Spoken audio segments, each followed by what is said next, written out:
Okay, so we're back at a dump that we haven't been to since last summer. Yeah. We're in Scotland. It's a beautiful spring day and we're going to see what we can find. And you're coming with us. You are. We're going to find some good stuff. We just know it. It's a huge dump. Lots of possibility. So... And my palm's been itching. And Mum's palm's been itchy. And that usually means something good. So let's do it.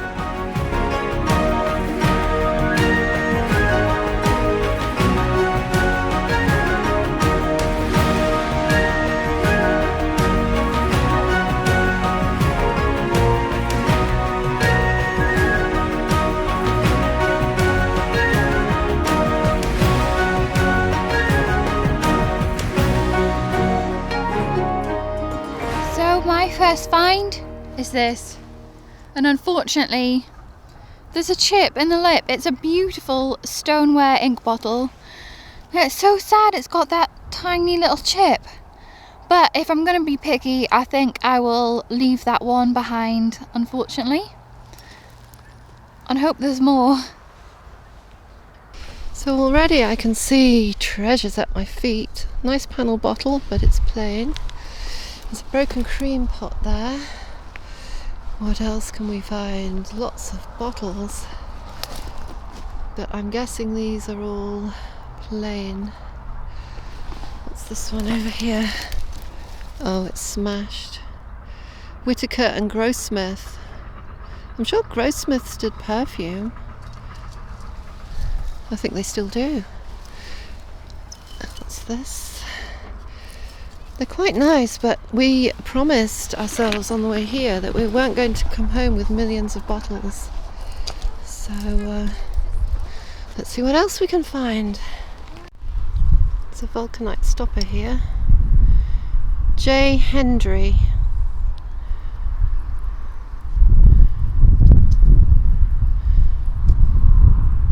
Edinburgh. Can you see it? It's a bottle stop, but it's really nice. Look at that edge, it's sort of milled around the edge.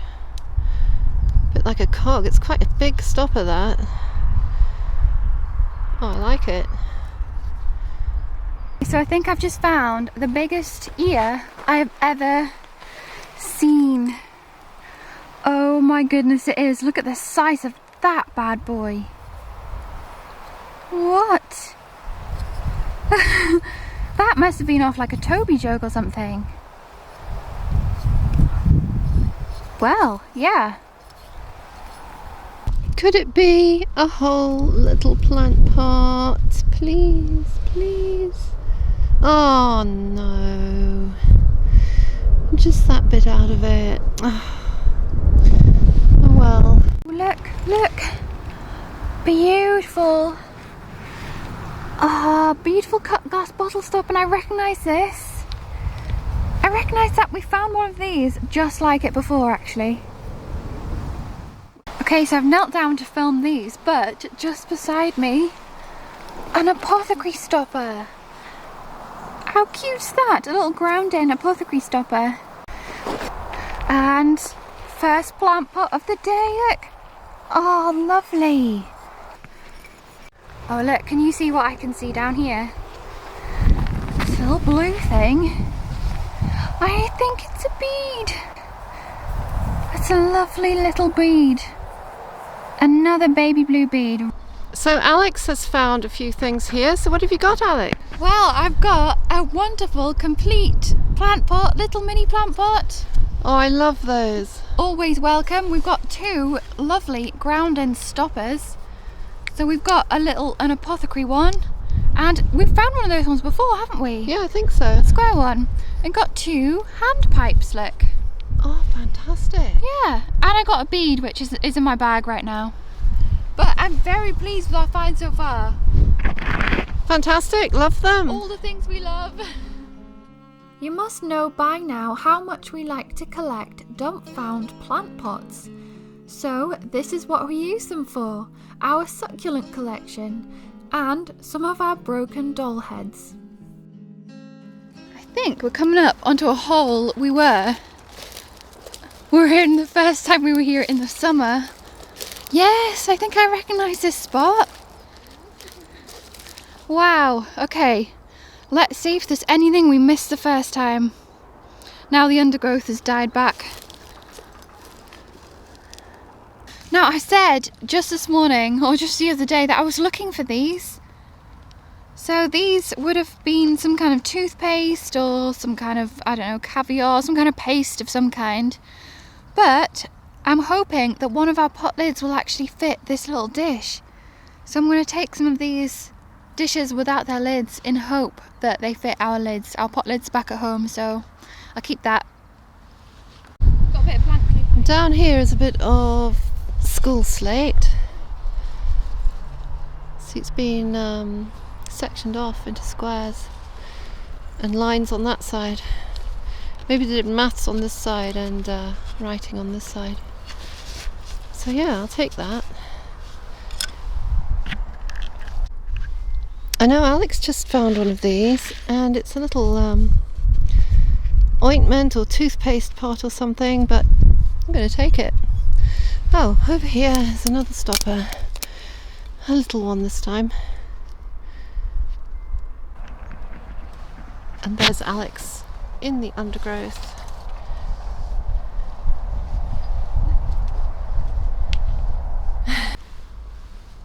And a tinsy little bottle with a W on the bottom. So I'm going to take that too. There's a practically whole child's boot here. Look at that. Well worn on the bottom.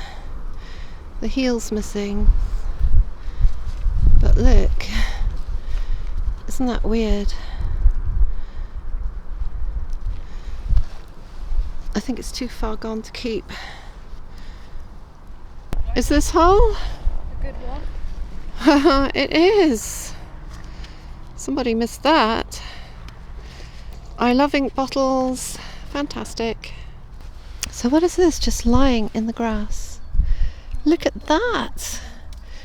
Oh, it must have been a stopper, but the end's broken off. But still, I'm keeping that. I can grind the end off there and make something with that. That's fantastic. Oh my goodness. Oh, I'm so excited. I hope this is what I can see. Oh, okay. Can you see it? I think it's a little pudding doll. It is! Oh my goodness, look! Oh, wow! That's amazing! Look at the little bottom. Wow, this is like the second I found on this dump. That is beautiful. I love her. Alex found a frozen Charlotte. Look at that happy face. I'm so pleased, yeah. This is the 5th pudding doll we found this year. Another member to add to our growing family.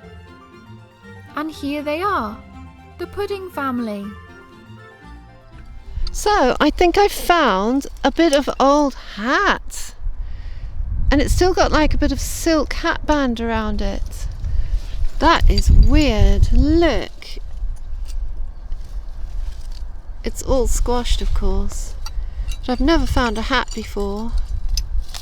That is strange. You find the most random things in the bottle dump. Yeah, we find the most random things. Okay, so under here I've spotted 2 bottles. There's an ink bottle here, and I think it might be whole. It is whole. Look at that. And it's still got the cork in the top. That's really cool. A beautiful octagonal ink. And put that there because I see another one all the way back down here. Oh, that's so cool. I've never seen a triangular burst lip before. That's so cool. Wow, look, 2 really cute little bottles.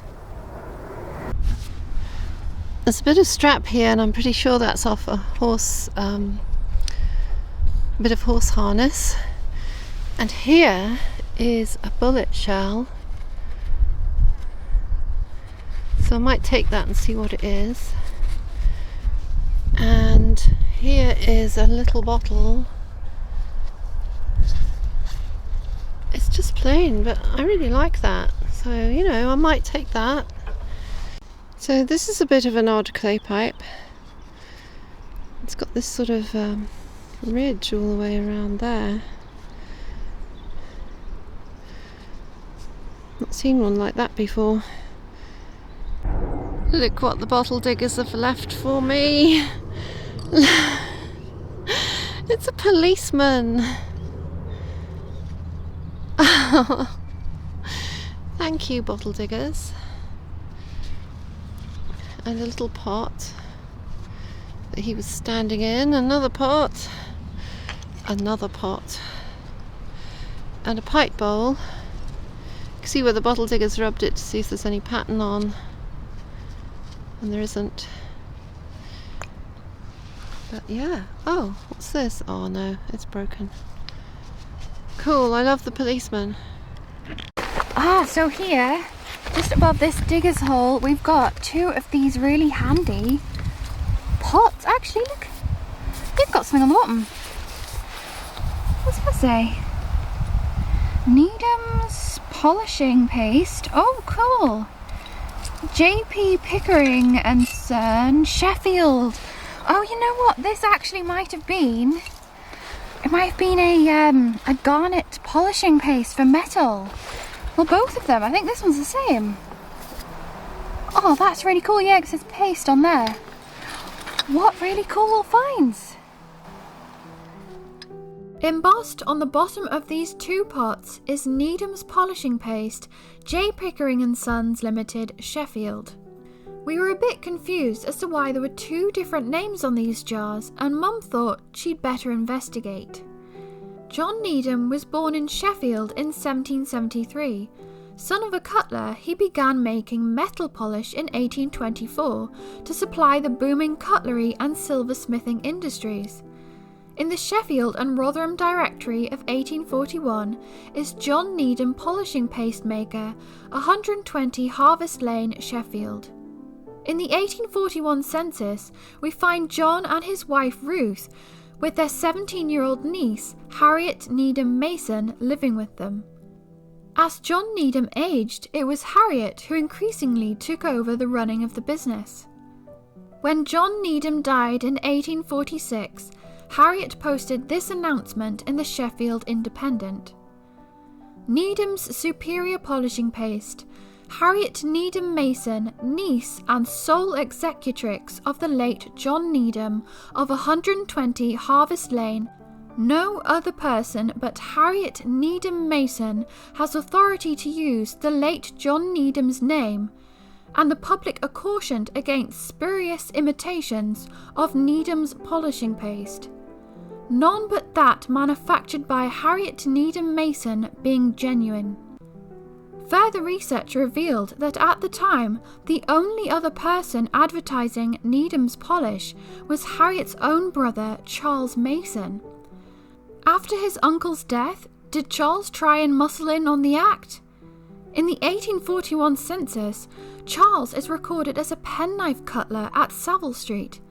Then, in 1848, he is advertising Needham's, late Needham and Mason, Superior Polishing Paste. He goes on to state that he is the nephew of the late J. Needham and resides at Harvest Lane. A 15-minute walk away on Fitzallen Street was Joseph Pickering.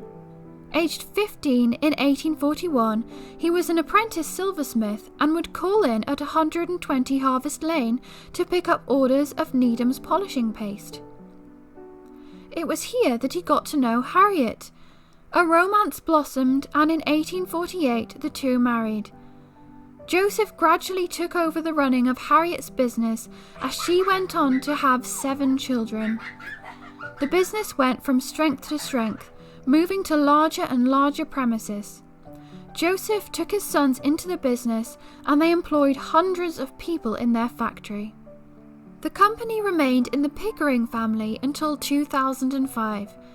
It continued under new ownership for only 4 years. With increasing debts, the company ceased trading on the 30th of January 2009. Harriet lived to be 70 years old and died in 1892.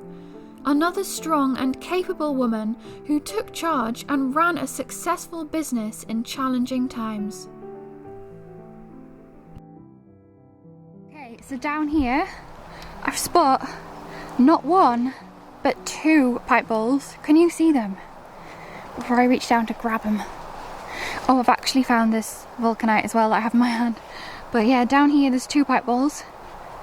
Number 1, here, just sitting on the surface, a plain TW, tenant workman, and the other one over here. Oh, and it's another hand. We seem to find the hands on this dump. I don't know why, this dump in particular. I found loads of these hands. That's a really nice crisp one actually. There, 2 pipe balls. Picked this one up before. It's a really lovely little bottle. It's got a W on the bottom. It's really nice, like, I don't know, it's very angular. I don't know, I really like it, and it'll go in a little bottle collection. The cutest little bottle. Another one. It's kind of like a cute little bottle day today, I think. That's really cute. Reminds me of the other one, but like a square version. And down here, I spot this as well. It's a little doll's face. See little porcelain teeth in there. And I know someone who might be able to do something with that. So I'll keep hold of it. And what's this ear then? It's an ear. We always find ears. And ear's another one. Is this a little marble down here? Oh, I think it is. Little ceramic marble. Great. This looks like one of my favourite finds. Can you see it? Down here, a little tiny, well, it's not that tiny, but it's a little bead. Might have a chip out of it, but I don't mind. Well, it's just really roughly wound bead. Fantastic. Glass out of some glasses. They were funny shape. What's this? Oh, it looks like the mouthpiece of a pipe. I think it's snapped. I'm not sure what that's made of. Interesting. But over here, look at this. I just saw it out the corner of my eye. It's a camel. It's a camel. It's got a few legs missing. But oh, and look, more treasures. A pipe. I don't think it's got anything on it. Oh yes, it does. It's got a flag on it. It's like a Union Jack and a person. Oh my goodness, there's another pipe here. I don't think that's got anything on it. And there's another bottle stop here. Another, oh no, it's got a castle on it, this one. A red castle. Look at this. Look at this. And I've just knelt down in one spot. As this video was filmed in the early spring of this year, this is actually the first camel we found. Alex finding one later on a trip to Yorkshire. What were the chances of us both finding such an unusual toy? Oh no, a poor broken elephant. Oh no, look. It's a poor broken elephant. I think it's a bit too far gone.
just be a little stoneware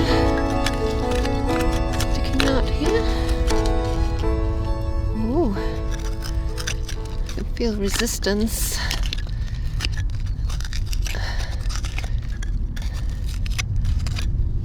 Let's see. Oh, it's pretty stuck for some reason. There it goes. Oh, look. It's whole. One of my favourite things. Probably got little fingerprints on it. Fantastic. So not found many pipe bowls today, but this has got a lovely leaf pattern, look, up the bowl. That's really cute. I love it. Let's see what else is in this hole. Oh my gosh, I think I found something I really love. A blue and white alley gob. How cute. Another pipe bowl. It's plain though, but I'm still going to keep it. Right, so I found a bottle that I've never found before. I don't recognise it. Bar-cola? Bar-cola? It's got a kind of, yeah, a dink in it, in the glass, which is such a shame, but I'm going to take that anyway because it's a brand I've never heard of before, and that's, of course, always really interesting to look up. So yeah, I'll take that because that's really cool. I've never seen that before. You probably won't be surprised to learn that Bar-cola was another quack medicine or nostrum. It was first produced in the United States at Fort Wayne, Indiana by the Old Fort Chemical Company. In 1906, the Food and Drugs Act passed by Congress required all medicines to clearly list all ingredients. Shortly after this, Bar-cola began being produced in the United Kingdom by the Bar-cola Company Limited as an ingredient in itself to be used by chemists to make up a medicine for rheumatism. However, it soon began to be advertised as a cure in itself, as in a newspaper advertisement from 1914. Stop that rheumatism. There is no need to suffer a day longer with your rheumatism, says Dr. George E. Flood, the great specialist. It goes on to state, nothing but Bar-cola concentrate is needed, as the mixture is complete in itself. It costs 3 shillings. If your chemist cannot supply you, don't waste time, but send a postal order for the amount to the Bar-cola Company Limited, number 1 Dorset Street, Canonbury, London, and a bottle will be sent by return. In 1917, the Indiana State Board of Health reported that Bar-cola compound was a solution of potassium acetate, licorice, and glycerin, advertised as a powerful diuretic, blood purifier and tonic, which cost 2 cents to make and was sold for 50 cents a bottle. As for the so-called Dr. Flood, he lived in Chicago, where he forged prescriptions which included his own quack medicines and wrote endorsements for fake bust developer. Oh, and he was also one of the owners of the Old Fort Chemical Company. Funny that. Okay, so I just found a tooth, I think it must be a tooth powder pot, and it's still got tooth powder in it. Look, the white stuff, not the brown. That's dirt, but underneath you can still see the tooth powder, look. Here's a lid. Here's another one. And another one. And a little caster. Cute little bottle. Another bottle. So yeah, might be taking some of these things. This looks like that's a broken top bottle. Oh, there's another pot. Okay, so I think this is a bead. It is! think, yes. It's a little, like, faceted pink bead. I think it's pressed glass, actually. Like milk glass. Oh, that's beautiful. I've been really lucky today, actually. Found some corkers. So I've just found a bare bottom. Cheeky. That's it, just a bare bottom and a bit of legs. Ooh. This bottle here, I'm just trying to dig out. I don't know if it's whole or not, but we will see. Okay, I might be able to wiggle it out now. Yep, here it comes. What is it? Oh, oh my goodness.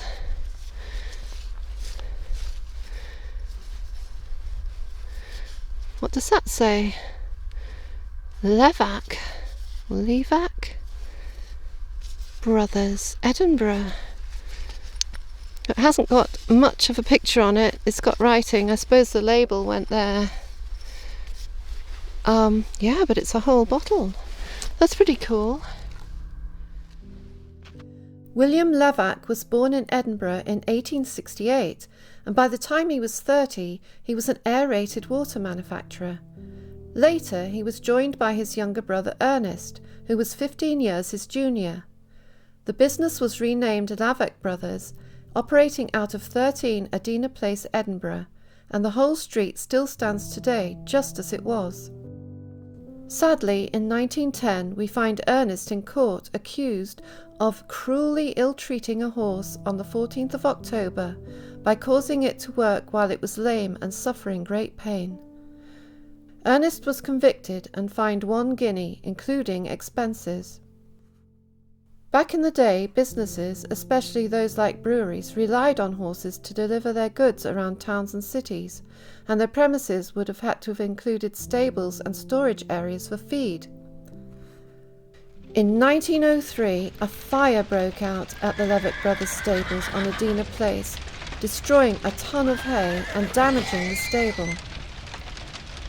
These workhorses were an essential part of a business, and although most took great pride in their horses, keeping them in top-class condition, others sadly only gave them enough care to enable them to do their job, and there are many stories of these horses' mistreatment and neglect. It was the suffering of these working horses that prompted the formation in 1839 of the Scottish Society for the Prevention of Cruelty to Animals. The SSPCA is still rescuing horses and other animals to this day, having 12 animal rescue centres throughout Scotland and treating over 12,000 animals every year. If you'd like to learn more about the important work they do, or make a donation, please follow the links in the video description. After 1910, the Levac brothers fall from the radar till they both show up again, having emigrated to the United States. And look at that. Look.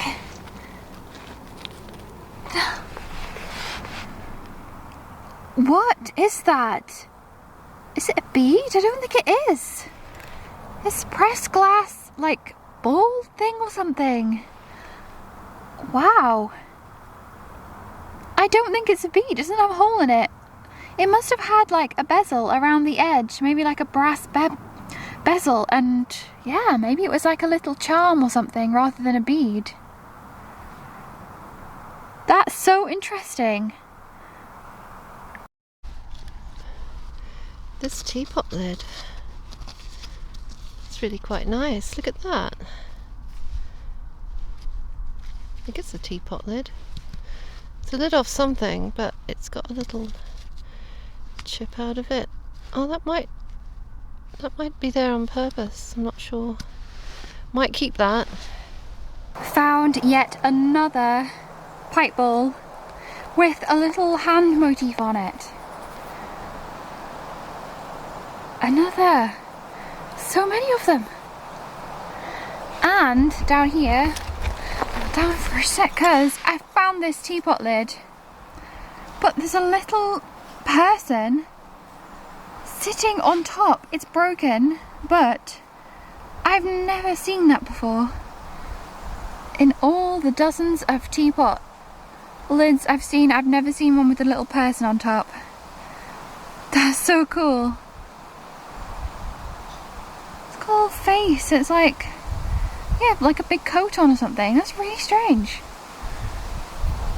Okay, so I was just sitting down here and I looked up behind me and spot this. Some kind of pot. I'm not sure if it's a pepper pot or what. Oh, that rhymed. Yeah, I'm not sure. A little cork or something went in the bottom. Okay, so I found this. Oh, it's a little penny doll, but it has no head. Oh no, not again. Oh. Still, might be able to stick a head to her one day. Her arm's obviously missing as well. And another ceramic marble.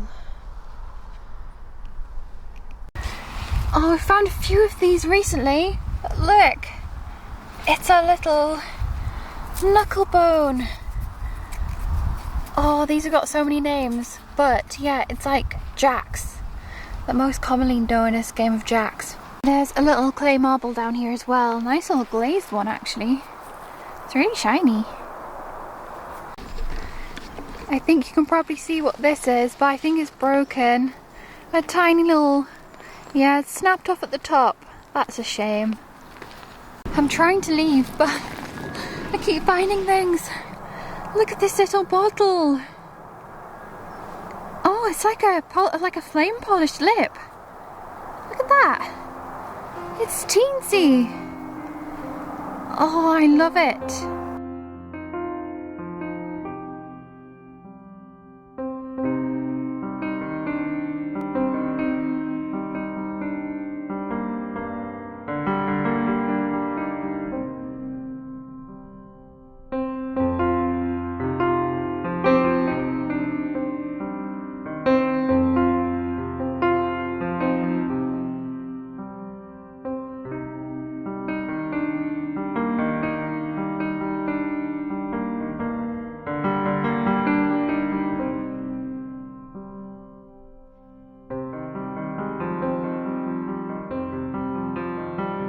The bag is right there and right next to it.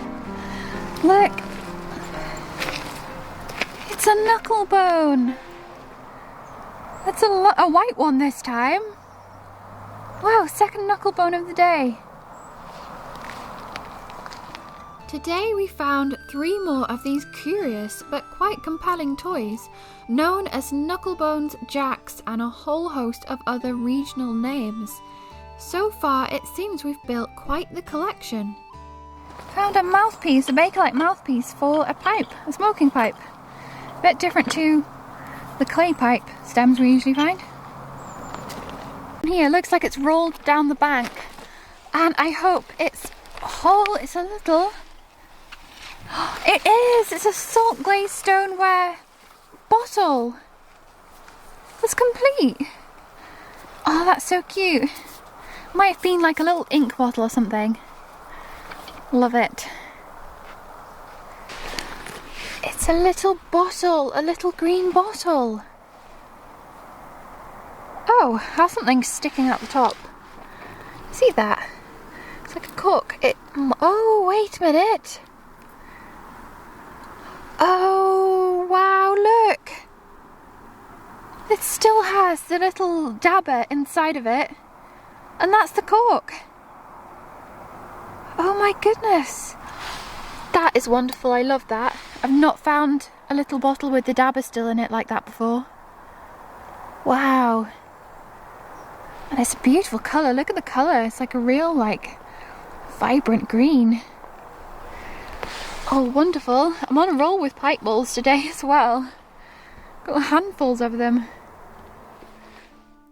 Not only is this bottle tiny, it is also a beautiful shade of green. But the special thing about it is that it still has its original cork and glass snuff spoon. So we think it once probably contained some sort of medicinal snuff. A rare and lovely find. Okay, so I've collected up here 4 different kinds of bottles, well, 3 different kinds. We've got 2 of the pushy in cork ones, we've got a screw one and a vulcanite one. So I found loads of these today. Oh, this is going to be one of my last, I think this is going to be one of my last finds of the day. We've got a beautiful ink bottle, and I think we found one like this here before. Isn't that lovely?